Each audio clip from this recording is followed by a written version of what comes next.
Good afternoon. Welcome you all to the High Performance Architecture webinar series. My name is Lan Ding, Associate Professor at UNSW School of Built Environment and the convener of the High Performance Architecture Research Cluster. Before we begin, I would like to show my respect and acknowledge the Bidjigal people who are the traditional custodians of the land on which this meeting takes place, and to elders past and present. This is the 7th High Performance Architecture webinar series this year. The speaker is Scientia Professor Santamouris, the Anita Lawrence Chair in High Performance Architecture at UNSW School of Built Environment. Professor Santamouris is the editor-in-chief of the Energy and Buildings Journal and was ranked as the world's top-cited researcher in the field of building and construction. In today's webinar, Professor Matt will present the climatic and energy potential of cool roofs in Australia. If you have any questions during Professor Matt's talk, please put in the chat and Professor Matt will answer at the end of his talk. Also, just a note, this talk will be recorded. We would appreciate you switch off your microphone and the video if you do not wish to be seen in the recording. Matt, over to you.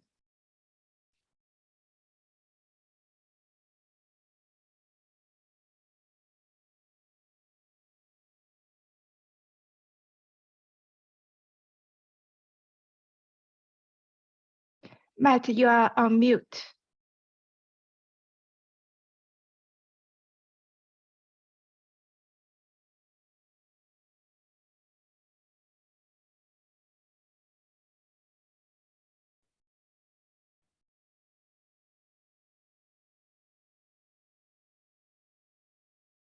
Hello, everyone. Good afternoon. Thank you very much for joining this lecture. I would like to present you the results of a research study that we have at UNSW, together with the Department of Industry from Canberra, about the potential of cool roofs here in Australia. This is a complete study that really first understands the technical potential of cool roofs. Excuse me, Matt. Yes, yes. Your voice is not clear. Yeah, perhaps you need, yeah. Okay, thank you. Okay, I will try to be closer to the microphone. Can you hear me now? Yeah. I'm trying to move to the next slide. Thank you, Lan. Sorry about this. So No this problem. is a complete this is a complete study that has been performed, let's say, on behalf of the Department of Industry. And the idea was really to assess the, let's say, energy potential of, let's say, cool roofs, the climatic potential of cool roof, the financial potential of cool roof, and at the same time to assess, all the marginal benefits arising from the use of cool roofs here in Australia. So I'd like to present you, the overall, let's say, process that we have followed during the study.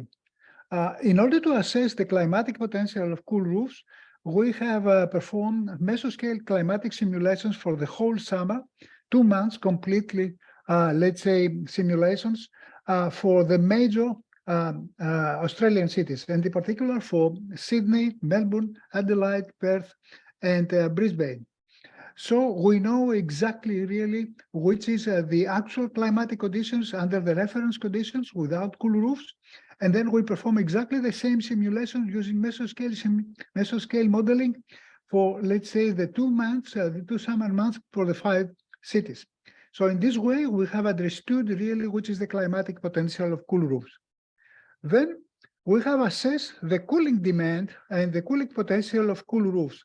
We have assessed the potential for, let's say, energy conservation because of the use of cool roofs at the building scale and also at the urban scale for 17 different types of buildings in, let's say, all the Australian cities, including, let's say, the cities of Darwin and Alice Springs, and also for Tasmania.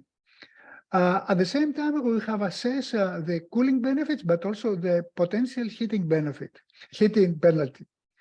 Also, we have calculated how really cool roofs may, let's say, interact with photovoltaics, and how really cool roofs may improve the efficiency, let's say, of photovoltaics in our roofs. Then we have assessed, let's say, the financial issues regarding cool roofs and how really is the actual situation in Australia. Finally, we have also calculated how the use of cool roofs decreases the temperature in the urban environment and how this affects the performance of, let's say, the heating and ventilation systems, and also how it affects the demand for peak electricity. Also, we have assessed the necessary investments for, let's say, to establish and implement cool roofs in Australia, which is the real impact on employment, and also the main barriers regarding the implementation or the wide implementation of cool roofs in Australia. And also we have made some proposals. So I will go through the whole study and like to present you, let's say, the main results. Let's start with the climatic potential. How much cool roofs may decrease the ambient temperature in our cities? As already mentioned, we have performed mesoscale simulations for about 2 months, hourly data, summer months, and also a winter month, in order to understand really how cool roofs affect the urban climate in the 5 major cities, and in particular in Adelaide, Brisbane, Melbourne, Perth, and Sydney. So we have really performed these mesoscale simulations with a resolution of 500 meters by 500 meters. So we have calculated all the main climatic parameters for 2 months by, let's say, using a resolution of 500, let's say, meters by 500 meters. And this is a tremendous, let's say, database regarding the actual, let's say, climatic conditions in the main cities. I like to show you the actual, let's say, data we have. And this slide shows the distribution of the ambient temperature under, let's say, the reference conditions, the current conditions in the different cities.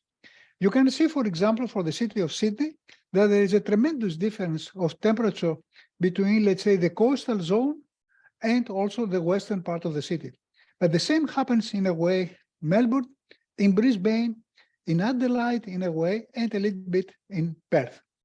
So it is very important in order to assess the potential of cool roofs to understand completely the characteristics, the climatic characteristics, and the particularities of each city.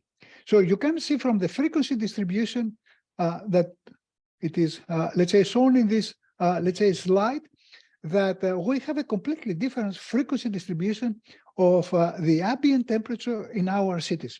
For example, in Perth, we have, let's say, the highest frequency of higher temperature, and then Brisbane, etc. This is very important because it's not just, you know, the nominal temperature during the summer period that has to be, let's say, considered. It has to consider, we have to consider the whole spectrum of the temperatures during the whole summer period. So by knowing the spectrum, then let's say we have calculated the, let's say, the severity of the climate in the different parts of the city, as I mentioned before, 500 meters by 500 meters. And to better understand that, an index that really can be used is the so-called cooling degree hours under the reference conditions with a base, you know, 26 degrees. And I show you now the distribution of the cooling degree hours at 2 o'clock, you know, of a representative 2 o'clock in the afternoon of a representative day. You can see, for example, that there is a tremendous difference between, let's say, the coastal part of the cities and the rest one, something that was really very well known. But this is an integrated assessment of the climate and not just, you know, during a single day. If we like really to understand the impact, you know, of the local weather or the local climatic conditions in our cities, the use of the cooling degree hours is an excellent, let's say, index. For example, for the coastal part of, let's say, Sydney, the cooling degree hours are close to 965, while, for example, for Richmond and Penrith is about 3 to 4 times higher. So this is a tremendous, let's say, difference, which defines and also characterizes the potential of cool roofs and of any other mitigation techniques in our cities. Almost the same happens in Melbourne. You see that in the coastal part, we have 234, let's say, cooling degree hours, while in the northern part, in the warmest part is about, let's say, 5 times or 6 times higher. Same 3 to 4 times higher in Brisbane, same in Adelaide, very similar in Perth. So there is a very specific particularity in Australian cities. We don't have an homogeneous temperature. We don't just have an urban heat island that is very common, you know, in most of, let's say, the European cities or in Asian cities. We have a completely different, let's say, completely different characteristics, which mainly, let's say, have to do with the advection of heat from the desert to our cities, and also with the impact of the sea breeze in our cities. So given that we have such a tremendous difference of climatic conditions, this really defines the way that we have to characterize and understand the impact of cool roofs in the different parts of the city. At the same time, we have calculated the surface temperature, and the surface temperature in each city, same resolution, 500 meters by 500 meters, also plays a very important role, because it is the surface temperature that really defines the, let's say, the magnitude of the sensible heat, which is, let's say, released to the atmosphere and increases the temperature. You can see, for example, that there is a very important, let's say, difference and non-homogeneity of the surface temperature in the different cities, but it is extremely important to know, you know, this particular, let's say, information, and also the frequency distribution of the surface temperature in our cities. For example, you see that Perth and Brisbane present the highest, let's say, surface temperature, and then followed by Sydney, Adelaide, and Melbourne. The distribution of the surface temperature combined with the distribution of the ambient temperature defines in reality the real potential of any mitigation technology, and in particular of cool roofs. Then we have, let's say, known the distribution and also the, let's say, information about the distribution of the temperature under the reference conditions in our cities. And then, as I mentioned already, we have performed the simulations under, let's say, considering that we have cool roofs in the whole city. In this case, we have, let's say, compare the distribution of the temperature, for example, in Sydney under the reference conditions you see here, and the distribution of the temperature under cool roofs. And this is the decrease of the temperature in the city because of the use of cool roofs in average. The same for Brisbane, Perth, Melbourne, and Adelaide. I will stay a little bit and explain you really what is happening when cool roofs are implemented, for example, in Sydney. You see that under the reference conditions, we have, let's say, a zone very close, you know, to the sea. It goes up to the eastern part of Parramatta, where the sea breeze, which is coming from the sea, of course, it is really cools down the city, while for the rest of the city, we have, let's say, much higher temperature, which are mainly due to the advection of heat from, let's say, from the deserts, from the western part of the country. So because of these two synoptic conditions in the city, we have a tremendous temperature difference during the summer, which may go up to 10 degrees of higher temperature difference, you know, between the eastern and the western part. When cool roofs are implemented into the city, we have an important temperature reduction. The temperature reduction in average, it's close to 1.5 degrees. This is a very important decrease of the temperature. But what is more important to understand is that because of the cool roofs, we have an extension of, let's say, the period of the zone where the sea breeze may interact with, let's say, the area.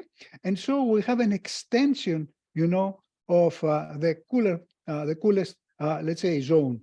And you understand that in this area, we have a much lower temperature, ambient temperature, than, let's say, during the reference conditions. Why this happens? This happens First, because we have cool roofs which really absorb much less, and in this case we have, let's say, much lower sensible heat released to the atmosphere, but also because of the decrease of the planetary boundary layer, which really affects very much the magnitude of the advection coming from the desert. I will come back to that later to explain. The benefits from the climatic benefits from the use of cool roof is not only that it decreases the surface temperature of, let's say, the roofs or of the buildings or of the cities. At the same time, it affects very much the advection of heat from the desert, which is the main reason that really increases the temperature in our cities. This is the frequency of the expected temperature decrease in the different cities. You see, for example, that in the highest, let's say for the city of Sydney, the highest, let's say, frequency of the temperature decrease is close to 0.7 degrees during the whole summer period, but we may have, let's say, a decrease close to 1.5 or 2 degrees, during this period. We don't have to, let's say, characterize cool roofs by using one number. Cool roofs may decrease the temperature by 1 degree, 2 degrees, 0.5 degrees. The decrease of the temperature depends on the local characteristics, on the weather conditions, and many other parameters. But it is very important to know, which is the frequency distribution, and this is the parameter that really defines what's happened in our cities. If we really like to understand, let's say, the frequency distribution of the temperature decrease of our cities, you can see, for example, that for the city of Sydney, this is the frequency distribution when cool roofs are implemented, and this is the frequency distribution when, let's say, under the reference conditions. You can understand that let's say, the peak temperature is decreasing by about 1.2 degrees when cool roofs really are implemented. For, let's say, Melbourne, the decrease of the peak temperature or of the more frequent, distribution of the temperature is 1.1 degree, and for Brisbane is much higher, is 1.4. But of course, we don't have always 1.4 degrees. We may have, let's say, a little bit higher, or we may have a little bit lower.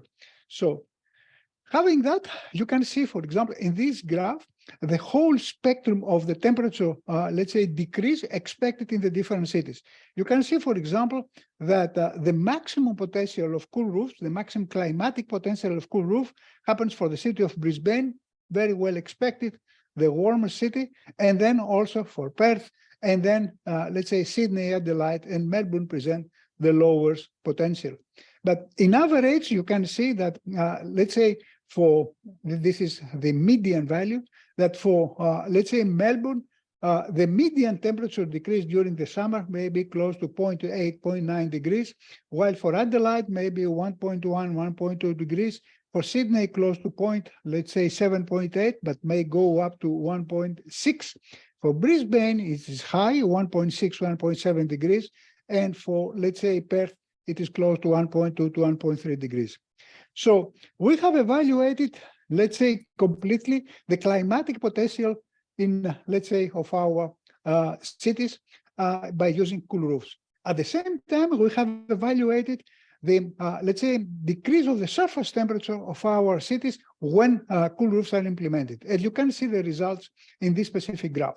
Here you can see, for example, the distribution of the surface temperature under the reference condition as it is today, and the distribution when cool roofs really implemented. You can see, for example, that this part really disappears. We have a very important decrease of the surface temperature, and you can see the decrease of the surface temperature in this graph. We may decrease the surface temperature of our cities up to 6 or 7 degrees. This is an extreme, let's say, potential which affects not only the ambient temperature, but also thermal comfort. And you can understand in a better way the frequency distribution of the potential decrease of the surface temperature of our cities, because of the implementation of cool roofs. And you see, for example, that while the potential for the ambient temperature reduction in Melbourne is the low one, it is a very high potential, presents a very high potential regarding the temperature decrease. The same, for example, for Brisbane, and also very considerable, let's say, decrease of the temperature for the rest of the cities. To better understand the impact, of, let's say, cool roofs on the whole summer conditions, I like to show you also the cooling degree days. I showed you before the cooling degree days under the reference conditions. I like to show you the cooling degree days when cool roofs are implemented. For example, in Sydney, when cool roofs are implemented in the coastal area, we have a decrease of the cooling degree, let's say, hours by 38%. While in the western part, this is close to 20%, but the absolute number of cooling degree hours is much higher than, let's say, in the coastal area. For the city of Melbourne, the decrease of the cooling, let's say, degree hours is 45% in the coastal area, 32% in the western part, in the northern part. Similar results also for Brisbane, 25%, 85%, 29, 13% in Adelaide, and at 16% to 25% in Perth. So we have a very significant, let's say, decrease of the cooling degree hours, which in a way determine the cooling demand, but also determine comfort, determine many other parameters, and shows the integrated potential of, let's say, integrated climatic potential when cool roofs are implemented at the building scale, at the building and at the city scale. I'd like to come back to, let's say, what I just mentioned before about the, let's say, decrease of the planetary boundary layer. The planetary boundary layer simply is, the zone above our buildings in the atmosphere where we have, let's say, the airflow. The lower the surface temperature of the city, let's say, the lower the planetary boundary layer, the lower the flow. The higher the temperature of the city, or the surface temperature of the city, the higher the planetary boundary layer, the higher the airflow. So by using, cool roofs, you see that the sea breeze, this is the zone under the reference conditions, 2 o'clock in the afternoon, where sea breeze may, let's say, enter. This is really the cooling potential or the cooling zone of sea breeze. But when cool roofs are implemented, because of the substantial decrease of the surface temperature, the planetary boundary layer is decreasing. And in this case, the potential or the advection, the air coming from the desert, is decreasing. It is a way that we close the door to the western winds. In this case, under the cool roofs, the potential of the, let's say, sea breeze is increasing tremendously compared to the reference condition. Why? Because the pressure difference between, let's say, the western and the eastern part is really became more favorable for the cool breeze, and so we extend, the potential of let's say, the sea breeze. This is the reason that we had such an important decrease of the temperature, in this area. This is the major impact of cool roofs or of any other mitigation technology that presents low surface temperature. And this is what we have to do in order really to decrease the temperature of our cities. We have to decrease, especially in the overheated areas, the planetary boundary layer, the high of the planetary boundary layer, which means that we have to decrease the surface temperature. By this way, we decrease the, let's say, magnitude of the vertical and horizontal flow from the desert to our cities. We stop really the transfer of warm air, of hot air from the desert to our cities. And the decrease of the wind speed is substantial, maybe as high as 3 meters per second in average. You see, for example, for the city of Sydney, how really the frequency of the speed of the wind speed has really decreased, offering an important, let's say, benefit, especially for, let's say, the western part of the city. It is very important that this phenomena is taken into account in any mitigation technology. Simplified approaches, let's plant trees, let's put cool roofs, whatever, do not really help, and in reality, do not really have any, let's say, at the end, any impact or any result. It is very important to understand the global, let's say, climatic conditions and the phenomena, so we can implement the proper technique in the proper area. Because by using, let's say, a technology known in the proper area, we may have completely adverse phenomena. For example, by increasing the greenery in the coastal area of Sydney, we may, let's say, decrease the sea breeze in the city. So we may have a positive impact next to the coast, but we stop, the air to the western part of the city. So it is a little bit more complicated, but it is absolutely necessary to understand really this phenomenon. And what really counts in this kind of research is how much of energy we stop really to be released from our roof to the atmosphere, the so-called sensible heat. And you can see that for all the cities, we have a very substantial decrease of, let's say, sensible heat, which is about 200 watts per square meter. 200 watts during the summer means that is, let's say, about 1/4, 1/5 of the solar radiation. It's like really we reduce the, let's say, magnitude or the strength of the solar radiation by 25 or 30%. This is extremely important. So this is the climatic potential. So we have understood and we know the climatic potential. The real question is, which is the real impact on our buildings? How really cool roofs may decrease the energy consumption of our buildings?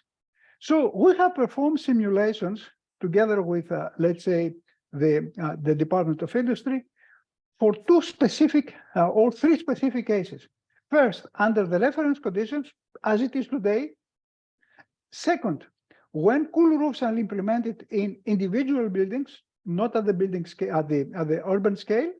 And third, when cool roofs are implemented at the building scale, but also at the urban scale. So we know by having this, let's say, specific methodology, how real cool roof may, let's say, impact the energy demand of a single building and how really the energy demand may be impacted when cool roofs are implemented, at the city scale. And as I mentioned already, we have performed the simulations for the whole summer and the whole winter period for, let's say, 17 type of buildings. You see, for example, the different type of buildings as defined by the Department of Industry, which includes, let's say, office buildings, low-rise, high-rise, insulated, non-insulated, shopping malls, different type of shopping malls, apartment buildings, housing, schools, any kind of buildings in reality. So we have performed simulations and we know for each one of the grids, 500 meters by 500 meters, for all cities, including also Hobart, Alice Springs, and Darwin, the energy consumption of 18 buildings of the 17 buildings, during the summer and the winter. And I like to show you some of the results. Of course, it is very difficult to show you all the results. You can get all the final reports once really you, let's say, you can download all the final reports through the website of UNSW. But I like to show you, for example, the energy load for a building, let's say an office building without roof insulation in Sydney. You see, for example, that there is a tremendous difference between, a very important difference between the coastal area and also the northern part. While, let's say, the energy consumption for cooling in the coastal area of this specific building may be close to 26 kilowatt-hours per square meter, the same building here, it has an energy consumption close to 35, which is really about 40% higher. So we have performed all these simulations for, let's say, different type of buildings. I'd like to show you some example for a low-rise office building with roof insulation. Once really we have the roof, let's say, the application of the cool roofs in individual building, the average, let's say, decrease of the cooling load for an insulated building for the different cities may be between, let's say, 4% and 7 or 8%. But once cool roofs are implemented at the city scale, which means that we increase the albedo of the city, the energy benefit may be as high as 31%. So in this case, really, it's not that we have to implement cool roofs in one building. It's useful, but once really we change the albedo of the whole city for, let's say, an insulated building, an insulated office building, the energy benefits may be as high, let's say, as 31%. Also for a high-rise office building, let's say with let's say roof insulation, and you understand that for a high-rise building, the use of a cool roof may not have such a high, let's say, energy impact. The individual, let's say, implementation of cool roofs in buildings may, let's say, decrease the cooling load up to 1 or 2%. Not so high, because this is a very high-rise building. This is the worst case. But once really we implement cool roofs in the whole city, so we decrease the temperature of the city by 1.5 degrees or 1.6 degrees during the peak, the energy benefits of the decrease of the cooling demand may be as high as 25 or 26%. So the same, for example, for a standalone house, existing building, no insulation. In this case, of course, standalone building may offer us a very important, let's say, benefit. The implementation of cool roofs may offer us a very important energy benefit. For example, we may, let's say, have benefits close to 40% in or 45% in our cities, which means that the implementation of cool roofs in standalone housing without insulation may decrease the cooling demand up to 40%. But once really the cool roofs are implemented at the city scale, the benefits may go as high as 60%. Also for a standalone house, a new building, similar results are obtained. So you understand that for housing, not high-rise buildings, of course, the energy benefits are extremely very high, but what is very important is to understand that we may have important energy benefit once really we have a wide implementation of cool roofs in our cities. The lowest energy contribution of cool roofs may happen, for example, in shopping malls. For example, in a high-rise shopping mall, you understand that in shopping mall, most of the load is not because of the envelope, it is because of, let's say, internal gains.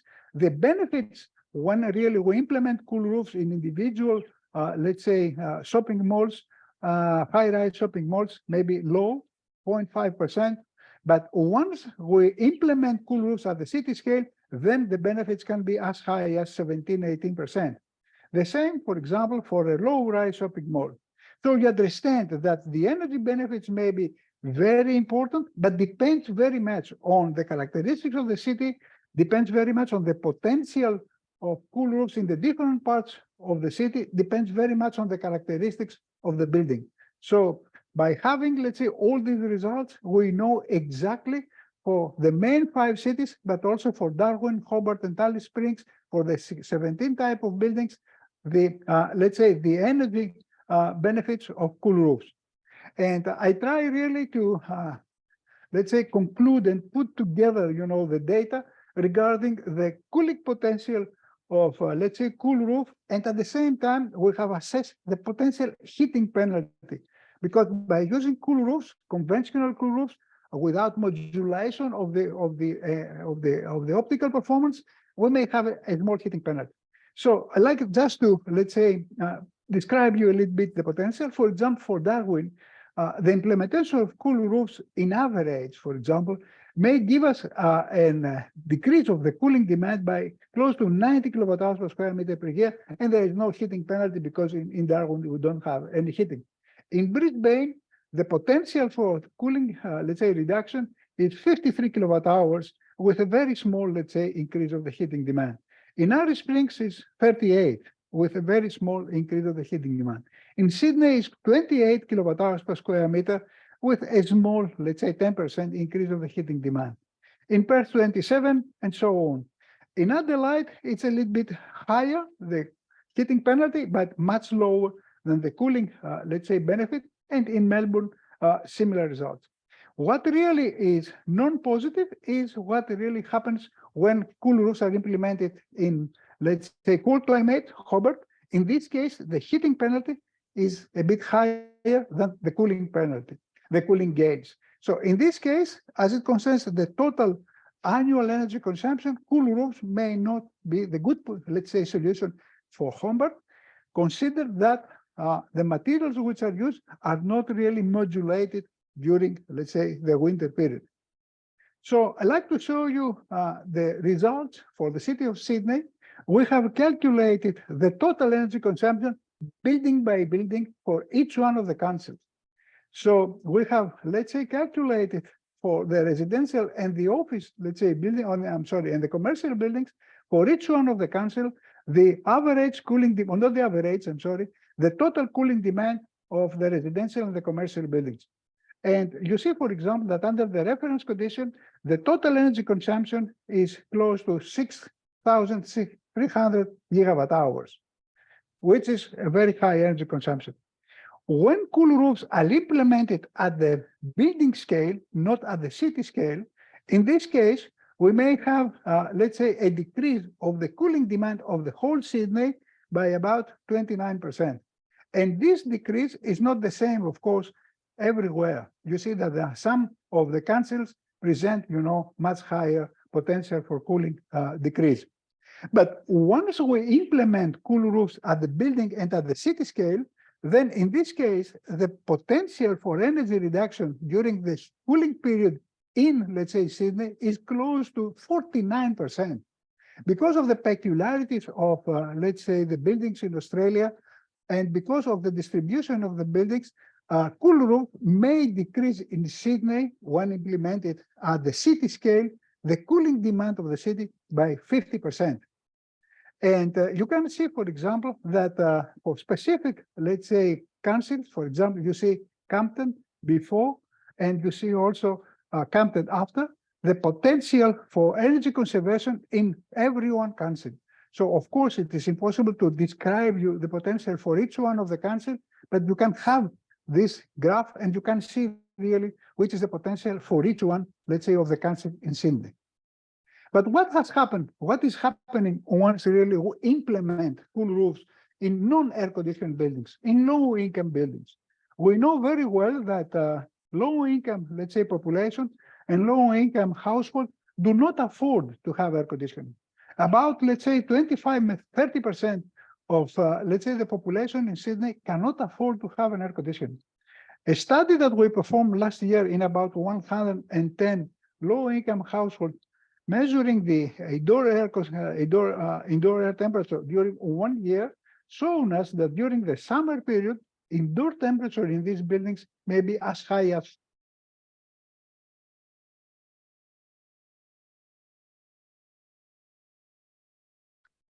Excuse me, Matt, we cannot hear you.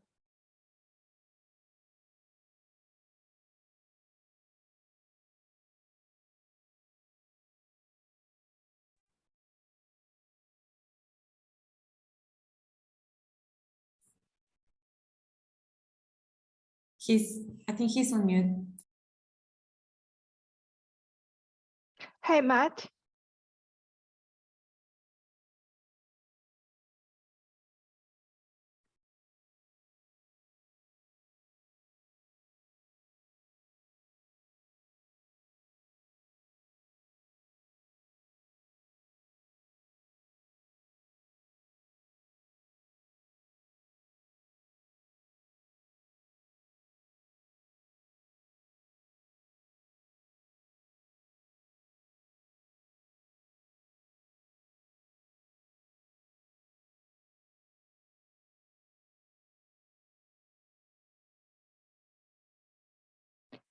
Hey, Matt.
Matt, we cannot hear you.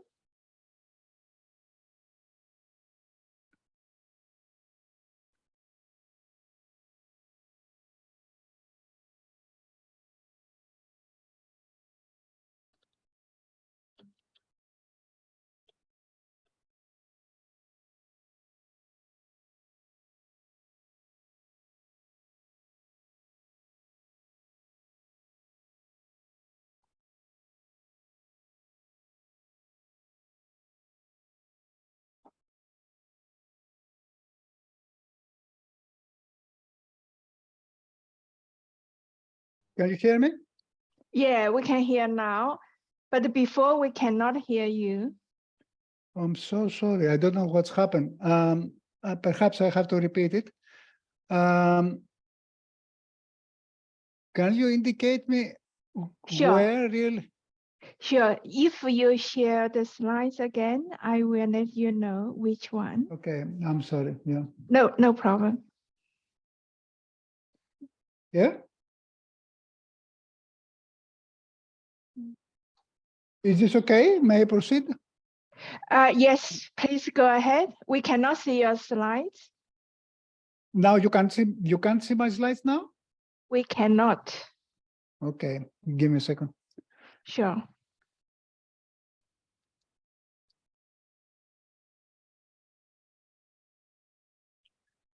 Can you see my slides now? Yeah. So move Okay. to next one. Okay, give me a second. This one? Yes, yes. If you could start this one, that would Okay, be great. thank you. Okay, thank you. I'm so sorry about it. So I said before that it is very important that we have calculated and we know the energy impact, on the cooling load and also the heating load of our buildings. But what really happens once cool roofs are implemented in low-income houses, in houses without really any heating, let's say, or cooling? About 25% of the population really in Sydney, at least, they cannot afford to have an air conditioning. A study that we have performed last year in Western Sydney, measuring for about 1 year, 110 low-income houses, shown that indoor temperature during the summer maybe, let's say, can be as high as 40 degrees, not during a heat wave. So there is a serious problem that affects really thermal comfort in this kind of buildings, but also affects the health, of people, increasing heat-related mortality and heat-related morbidity and hospital admissions. So we have calculated for, let's say, low-income houses, the potential of temperature drop, of temperature decrease because of the implementation of cool roofs. And I'd like to show you the results. For example, for the city of Perth, once really we use cool roofs in, let's say, at the building scale, the potential decrease of the peak temperature during the summer is as high as 5.6 degrees. Once cool roofs are implemented at the city scale, then the potential increases up to 6.2 degrees.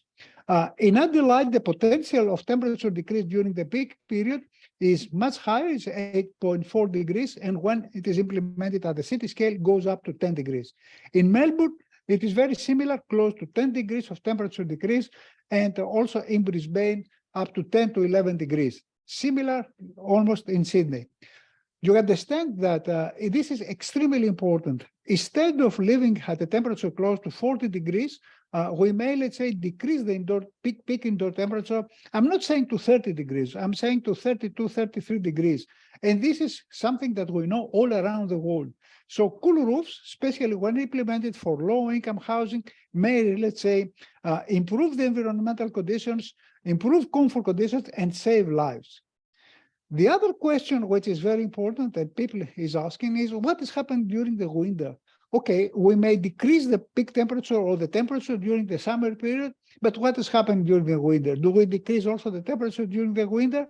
So we have assessed really the decrease of the temperature during the winter, and this decrease of the temperature, it is, let's say, of the order of magnitude of 0.2, 0.3 degrees, 0.5 degrees, the maximum. So the potential of cool roofs in low-income housing is very important. We may, let's say, decrease the peak temperature up to 10 degrees during the summer, and we may at the same time have a penalty of a decrease of the heating of the temperature during the heating period up to 0.2, 0.3 degrees. At the same time, we have a tremendous decrease, not only during, let's say, a specific day, but during the whole period of the hours of overheating. Let's say while for, let's say, for Sydney, let's say under the reference conditions, the overheating hours are very close to 604 indoors. We may decrease it up to, let's say, 473, which has a tremendous potential on the impact. So we have assessed completely the energy potential, and I have described you the energy potential and also, the environmental potential of cool roofs indoors. What happens once really we have cool roofs in, let's say, in our roof together with photovoltaics? Because of, first, the reflection we have because of the cool roof, and also because of the lower temperature, in the roof, the efficiency of the photovoltaics is increasing, let's say, considerably. So we have found that the decrease of the roof temperature by, let's say, 1 degree increases the potential or the efficiency of the, let's say, photovoltaics in our roof close, let's say, to 0.9%, the maximum, or between 0.2 to 0.9%. So it's a win-win situation when we have cool roofs with, let's say, photovoltaics. But the most important, it has to do with the decrease of the peak electricity demand. You know that utilities, they have to build considerably higher, let's say, new power plants to satisfy the demands of, let's say, air conditioning during the warm period. And we know also that there's a tremendous increase of the air conditioning, in Australia. So unfortunately, these new, let's say, power plants may operate just for few days or few, let's say, months per year. This increases tremendously the marginal cost of electricity and, in general, the cost of electricity. And the peak electricity demand or the electricity demand in, let's say, Australia, it depends very much on temperature. For example, you see for the city of Sydney, how is really the, let's say, the relation or the association between the summer electricity demand and the temperature. You see that, for example, that when temperature is close to, let's say, 40 degrees, the, let's say, demand for electricity is almost, let's say, 2 or 3 times higher than when temperature is close to 20 degrees. This means that we need to have power plants that really should operate during this period to satisfy this demand. This increases the cost of electricity. By using cool roofs, we decrease the peak electricity demand, and the decrease of the peak electricity demand may be as high as, let's say, 7-8% at, let's say, higher temperatures, let's say 32, 34%. 3, 4, 5%, sometimes 10% of the peak electricity, of the reduction of the peak electricity demand means a lot of power plants really should not operate, which decreases very much the cost of electricity, but at the same time decreases, let's say, the emission of pollutants, the emission of CO2, and also the cost of electricity. The difference, and the decrease of the peak electricity demand in the different cities under the different conditions and for the different buildings, you can see that in this, let's say, in this graph. And you can understand that we may at least have a decrease of the peak electricity demand up to 5% in average, which means a tremendous, let's say, impact for the whole electricity system. At the same time, we know very well that the potential or the energy performance of the, let's say, air conditioning depends very much on temperature. For example, if you check the performance of the air conditioning system as a function of temperature for different type of commercial or residential buildings, you see that at higher temperatures, the potential or the performance of the air conditioning system is much, much lower. So given that cool roofs, when implemented at the building or at the city scale, decreases the, let's say, the ambient temperature, we expect that we will have an important increase of the performance of, let's say, the cooling systems. So globally, while, let's say, for, let's say, a city like Sydney, we may have a decrease of, let's say, the average for a low-rise office buildings, non-insulated, between 3 to 8% because, of the increase of the albedo at the building scale. Once really we increase the albedo at the city scale and also at the building scale, the decrease of the cooling demand may be as high as 40 to 50%. But considering at the same time the increase of the performance of the air conditioning caused by the lower temperature, this energy benefit may be as high as 50 or 60%. So this is a win-win situation. I know that I don't have a lot of time, but I like just also to show you some results about, let's say, the financial, let's say, characteristics of cool roofs.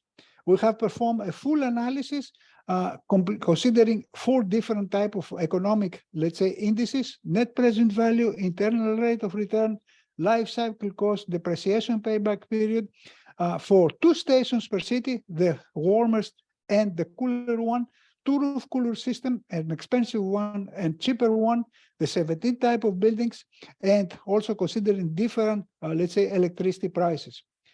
What I really like to show you, and of course I don't have the time to go through all the specific, let's say, details, is that the life cycle cost of, let's say, cool roofs under specific, let's say, conditions may be as high as 82%, and in the best case, of course, the payback period can be as low as 2 years. In many other cases, the let's say the life cycle, the payback period may be a little bit higher. But in general, the payback period of cool roof is really very low. So coming back to, let's say, the general impact of cool roofs, we have assessed, let's say, the impact of the cool roof industry in the global economy. So we have assessed which is going to be, let's say, the investment cost and the benefits for the Australian economy when cool roofs are implemented at the whole, let's say, country. And we have assessed it for each one of the states, let's say, considering the total building stock and at the same time considering the annual, let's say, addition of the stock.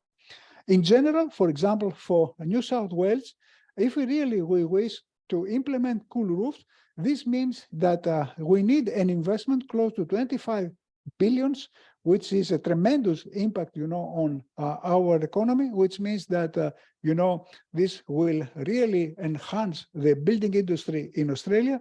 And at the same time, on an annual basis, the cool roof, let's say, business may represent in total a magnitude close to 600 or 700, let's say, million of Australian dollars. So it's a very important, let's say, market that can be satisfied completely by Australian industry, because Australian industry is very strong on producing materials and systems on cool roofs.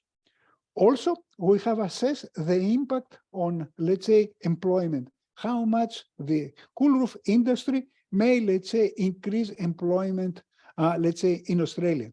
In brief, the direct job that may be created, because of the implementation of cool roofs, it's close to 100, let's say, 1,000 people, or on an annual basis, close to 1,000 people. This is the direct one. However, the use of, let's say, cool roof has indirect impacts because it really is connected and associated with the rest of the economy, and the maximum number of the indirect jobs may be close to 2,800, and the maximum number of, let's say, the total induced job can be, let's say, at the end, close to 163,000 people. So we can really create a lot of new jobs in, let's say, Australia, when really we are using this kind of mitigation technologies. Which is the impact of cool roofs on health? Lower temperatures decrease, let's say, the heat-related mortality, and we know very well really the association between temperature and heat-related mortality for almost all the Australian cities. We have calculated the decrease of the heat-related mortality in Sydney, and we may, let's say, while we have during the reference summer about 440, let's say, deaths because of the overheating, this may decrease by 82, which is really very important. It is close, let's say, to 20% of, let's say, the heat-related mortality. So we may really save lives in, let's say, Australia by using cool roofs. Barriers. Do we have barriers to implement cool roofs? Yes, we have serious barriers. We have financial barriers, we have industrial barriers, we have technical barriers, we have knowledge and information barriers, and also we have, let's say, environmental barriers. Together with, let's say, the Australian industry, all the stakeholders, we have assessed really the barriers. And the barriers have to do first with, let's say, the important or the non-existing, let's say, legislation regarding the implementation of cool roofs or regarding energy protection of buildings. It has to do with, let's say, the lack of legislation. It has to do with the lack of knowledge. It has to do with, let's say, the non-proper quality of some of the industries and the durability and many other issues that really I don't have the time to go through, but you can really check all this information into, let's say, the final results. And based on the potential that we have calculated, the climatic, the energy, the environmental, the health potential, we have make proposals to the department how really to, let's say, improve the existing situation in our cities through the implementation of cool roofs, and how this can be done through the new building code in Australia. I don't like to go through the different proposals. We can discuss it if you want later. But what really is the most important, and this is my final slide, is that we have really proposed some very specific recommendations if really we wish to implement not only cool roofs, but mitigation technologies to decrease the temperature of our cities in Australia. We need to have accreditation infrastructures. Actually, you know, we cannot really proceed with implementation of mitigation technologies, any kind of mitigation technologies, if we don't have, let's say, testing and accreditation. We cannot allow everyone or anyone to implement something without accreditation and without testing. We have to know in a very, let's say, professional way the real performance of the mitigation technologies. Otherwise, we are spending a lot of money without results. And to do that, we need to have accredited testing laboratories like everyone in the world, where really all the mitigation products and cool roofs at the same time may go and may, let's say, be accredited in a very fair way. At the same time, all the products which are really into the market, they have to go through this accreditation infrastructure, and they need to have a label. Like, for example, in Europe or like in the United States, all these products, they need to have a label in order to inform, let's say, the consumers about the potential, let's say, benefits of these materials. We need also to have, let's say, support to support the development of new products. There's a tremendous, let's say, tremendous progress on the development of new materials. This study has been performed of conventional cool roof materials, but the development of the super cool materials, which now exist in the market, may change completely, you know, the whole performance. So we need really to support the Australian industry to produce more efficient technologies, and especially to invest on super cool, let's say, technologies. We need, at the same time, to develop testing methodologies which really deliver repeatable and reproducing results. We need really to test the methodologies. We need to test the performance of the different systems. We cannot afford that everyone goes and implements whatever he likes without testing, without accreditation, without really a real performance knowledge. At the same time, we have really to protect the consumers.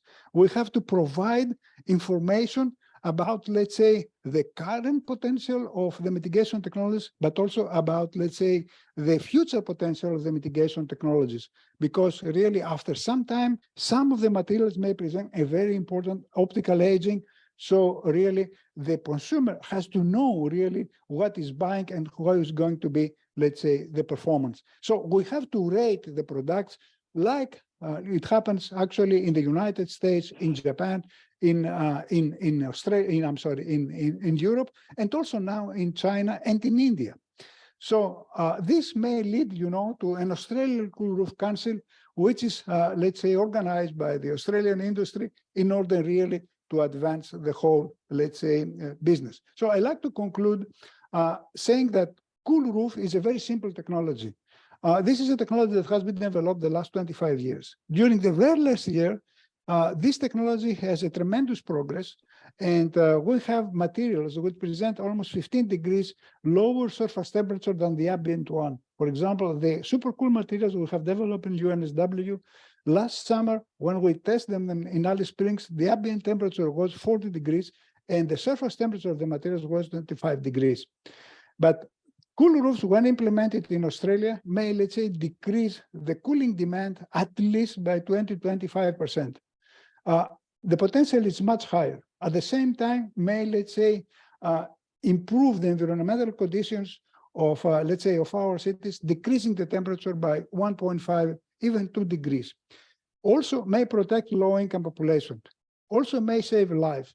And at the same time, may create a lot of new investments and may create at the same time, let's say, a new, let's say, employment opportunities. So it is a win-win situation. Thank you so much. Thank you so much, Matt, for your extremely important talk. That's really wonderful and fantastic. We perhaps take 3 or 5 minutes to answer 2 or 3 questions. We begin with a few questions received during registrations. First question, how long is the selective reflective finish lifespan? Yeah, thank you. Depends on the material. There are different materials to the market. You know, in Europe and also in the United States, the Cool Roof Councils of Europe and United States has made mandatory that all the materials are tested for 3 years, you know, in solar farms in order to understand the aging potential. So the consumer knows really what is going to, let's say, happen once he buys a specific material. But I can tell you that from, let's say, the implementation of conventional materials, not really the very, let's say, expensive materials, that these materials, they are losing about 15 to 20% in the worst case of their optical properties after 3 to 4 years. But the new materials which are now available into the market, they present a much, much lower, you know, aging, 4 or 5% of their performance in the first 3 to 4 years. Thank you, Matt. Next question. In which specific climate zones of Australia does this research not prescribe cool roofs? In the very cold area, in Tasmania, for example. Tasmania is something that we have to consider. But in Tasmania, you know, once we are using cool roof, super cool technologies with, let's say, modulated characteristics, which is a new technology that may decrease the temperature during the winter, let's say during the summer up to 4 or 5 degrees, but increases the temperature during the winter by 2 or 3 degrees. This is going to be a fantastic solution. But the actual materials that really exist in the market may not be a good solution for Tasmania. Thanks, Matt. Next question. Also, I like to say, because they asked me if the PowerPoint is available. Yes, the PowerPoint can be available. Also, the final reports are available through the website of UNSW. Thanks, Matt. Next question. How sure are you that the energy reflected by cool roofs reaches space and reduces global warming? What about white roads? Yes. This is a very good question. You know, a very high part of, let's say, the emitted radiation by the cool roofs, you know, it escapes into, let's say, the space. The conventional cool roofs, let's say, emit in the whole infrared spectrum. So a part of this radiation, it goes in the upper atmosphere, and perhaps if the atmosphere, you know, is full of pollution or a high, let's say, humidity, may return back, but it's a small part. The development of the super cool materials is based on the fact that these materials emit in the atmospheric window 8 to 13 micrometers. In this case, the whole or almost the whole of the emission goes to the space through the atmospheric window. So in this case, the supercool materials present, as I told you before, up to 15 degrees, let's say, surface temperature, lower surface temperature than the ambient one. Okay. And you asked me also another question. I'm sorry about the second part was about roof, about streets. Yeah, about white streets. Yeah. You know, actually in Los Angeles, they have painted 1 million square feet of streets with a white, let's say, not paint, a white coating. And they have seen that there is a decrease of the peak temperature up to 1.3 degrees, 1 million square feet. It helps a lot. I was responsible for more than 50, 60 large-scale projects of, let's say, cool pavements in Europe. And we have achieved to decrease the temperature up to, let's say, 1.5 degrees. There are some risks here. You don't have to increase the reflectance higher than 0.5. If the reflectance is higher than 0.5, then you may have some problems of, let's say, of glare and contrast. The recent technology that has been developed that really decreases is based on materials that present a lower reflectance, but it compensates the loss of reflectivity with, let's say, fluorescent materials, may, let's say, present a tremendous cooling potential without having, let's say, problems of optical annoyance. Thanks, Matt. Yes, recording will be available and we will email to you. Because of the time, for remaining questions, Professor Matt will email you the answers. There is another question from Peter Darking that I like really to reply. What about the impact of glare for other building occupants? Yes. Yes, please. Yes, of course. If you have, you know, very high reflectance in vertical, let's say, surfaces, you may have a reflectance to the next building, and this is not something that we like. In this case, you know, for, let's say, vertical facades, the reflectance should not be very high. What can be done, and this is a recent development, we may have, let's say, materials, retroreflective materials, which are really produced, you can buy in the market now from 3M, which reflect the radiation at the same, let's say, direction as the incoming radiation, which means that you don't really reflect radiation to the next building. So there is a solution for this, let's say, problem. But as I mentioned before, the development of the third generation supercool materials, which are based on the combination of, let's say, high fluorescence and average, let's say, reflectance and very high emittance at the atmospheric window, may solve completely this problem because we will not have a very high reflectance. Thank you so much, Matt. And also thank you so much for joining us today.